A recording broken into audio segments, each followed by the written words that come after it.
Mga tungaan sa siyudad sa Sugbo nagpatuman og early dismissal subay kini sa mando ni Mayor Nestor Archibal. Ni reports Cristel Joy Felerca. Live report. Pasado alauna karong hapon ni mando si Mayor Nestor Archibal ngadto sa tanan mga public o private school sa syudad sa Sugbo nga magpatuman og early dismissal tungod sa nasinating kusog nga pag-uwan nga moresulta sa pagbaha.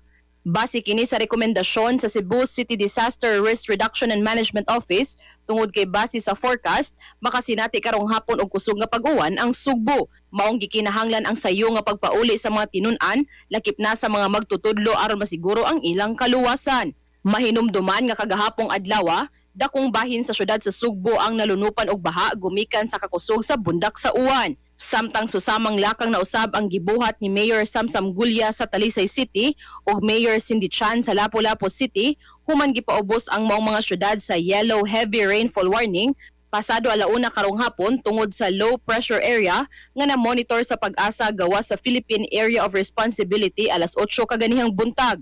Apan sa Talisay City, ang maong mando para lamang sa mga pampublikong tunghaan ug gitugyan na ni Gulyas ang desisyon ngadto sa mga pribadong tunghaan.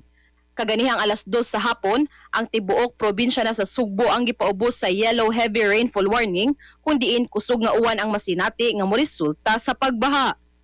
Para sa atong mga katropa nga gustong palig-uno ng immune system, malikayan ng ubo, hilan at labad sa ulo ug di makahilab sa tiyan, ang Santhlone Vitamin C, the alkaline vitamin C maoy haom alang kanato mga katropa.